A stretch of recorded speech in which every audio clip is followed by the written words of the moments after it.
बिस्मिल्लाहिर्रहमानिर्रहीम। अस्सलाम वालेकुम। Welcome to Aamna's kitchen. आज मैं बना रही हूँ मज़ेदार अचार गोश्त। अचार गोश्त की रेसिपी मैंने काफ़ी दफ़ा पहले भी शेयर किया है। अचार का मसाला बना के भी आपके साथ रेसिपी शेयर किया है। तो अब काफ़ी टाइम से ये फरमाइश आ रही थी और ख़ास तौर पर अब ईद के मौके पर के अचार गोश्त की रेसिपी शेयर करें, लेकिन पैकेट के मसाले से, कि वो हमसे ज़्यादा अच्छा नहीं बनता। और दूसरी बात ये कि कुछ ग्रेवी के साथ शेयर करें। जो हम बनाते हैं अचार गोश्त वो बहुत खुश्क बनता है और नान के साथ मुश्किल से खाया जाता है। तो कुछ ग्रेवी वगैरह के साथ हमें बनाना सिखाएं। तो मैंने ये ग्रेवी के साथ इसको बना रही हूँ। जो भी अशिया ज़रूरत है वो मैं आपको साथ साथ बताती जाऊँगी। तो रेसिपी को शुरू करते हैं। सबसे पहले बोनलेस लिया है। हड्डियों के साथ अचार गोश्त कुछ खास मज़ा नहीं देगा, छोटे छोटे ज़रे रह जाते हैं। तो आप बेहतर है बोनलेस ही ले लें। बोटी अपनी मर्ज़ी से बड़ी या छोटी करवा सकते हैं। मैंने ये टिक्के के साइज़ की बोटी बनाई है। तकरीबन 2 किलो गोश्त है। तो अब इसको बनाते हैं। गोश्त को गलाने के लिए हमने लेना है पानी। 15 मिनट के लिए मैंने इसको प्रेशर कुकर में रखना है। तो मैं इसमें 2 गिलास पानी डाल रही हूँ। इसमें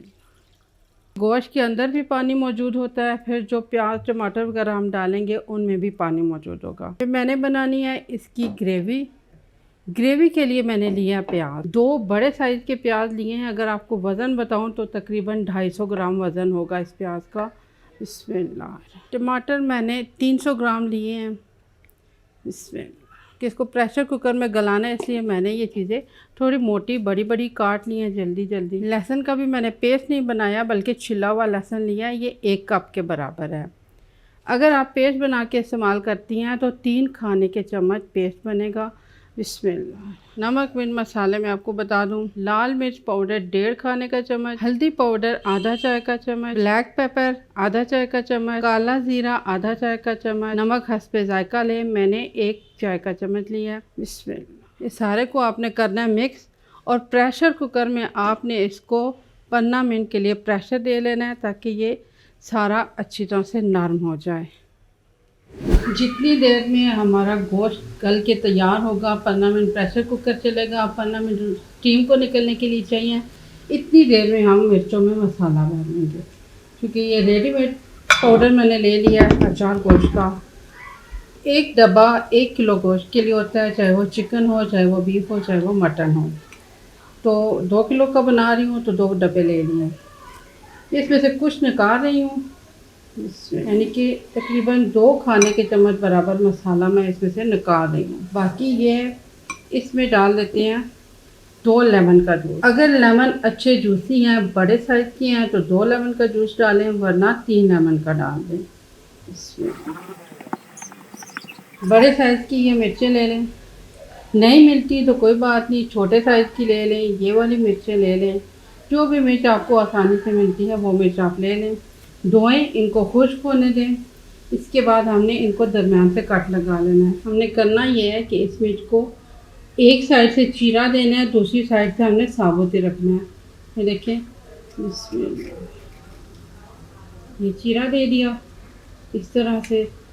चाहें तो अगर इसमें ज़्यादा बीज वगैरह है तो आप उसको खोखला कर लें, लेकिन इसके अंदर कोई ख़ास बीज नहीं है ज़्यादा, तो मैं इसको खोखला नहीं कर रही। अब ये मसाला हमने इसके अंदर भर देना है और ये थोड़ा सा इसको खुला करेंगे, आप हाथ से दबाएंगे तो इंशाल्लाह ये बहुत अच्छे से मसाला इसके अंदर भर गया। मैं आपको मज़े की बात बताऊं कि बारबेक्यू का गोश्त मसाला ला के तैयार हुआ है, आधी रेसिपी बनी हुई है, लेकिन बाबर बिलाल को अचार गोश्त का ज़्यादा शौक चढ़ना था। मैं बारबेक्यू का क्या क्या है कि आप कर रही हैं कि अचार गोश्त बनाएंगे, बारबेक्यू हम थोड़ा टाइम बाद करेंगे। आपने बेटा आज भी कहा है, मैं तो भिंडी गोश्त बना रही थी। भिंडी गोश्त की जगह मैंने अचार गोश्त बोला है ना, बारबेक्यू का तो मैंने नहीं मना किया।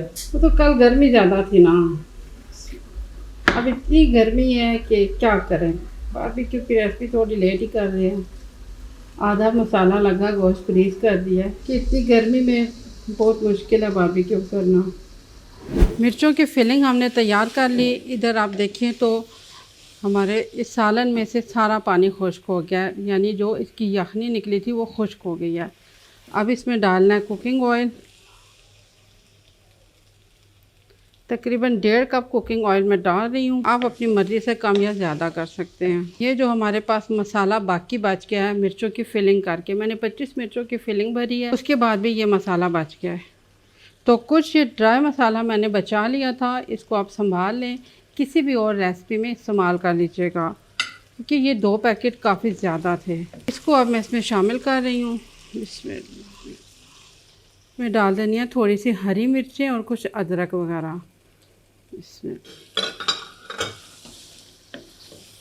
जैसे ही गोश्त के अंदर मैंने अचार वाला मसाला डाला है, इसकी खुशबू हर तरफ फैलने लग पड़ी है अचार वाले। भून के भी ये गोश्त तैयार हो गया है, सालन भी अच्छा रेडी हो गया है। ये देखिए अब बिल्कुल अच्छा भून गया है, मसाले वाला गोश्त है बिल्कुल। आपको इसमें हल्की सी ग्रेवी नज़र आएगी, जबकि हमने इसमें पानी का इस्तेमाल बिल्कुल नहीं किया। ग्रेवी इसलिए बनी है कि मैंने इसमें प्याज, टमाटर, लहसुन वगैरह थोड़ा सा ज़्यादा मिकदार में डाला है।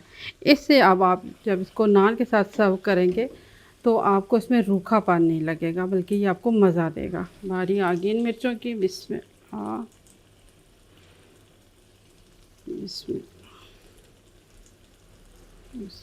कुछ मिर्चें मैंने बाबर के लिए बचा ली हैं, ये साहब कल भी खाएगा। अब आप इसको कवर कर दें।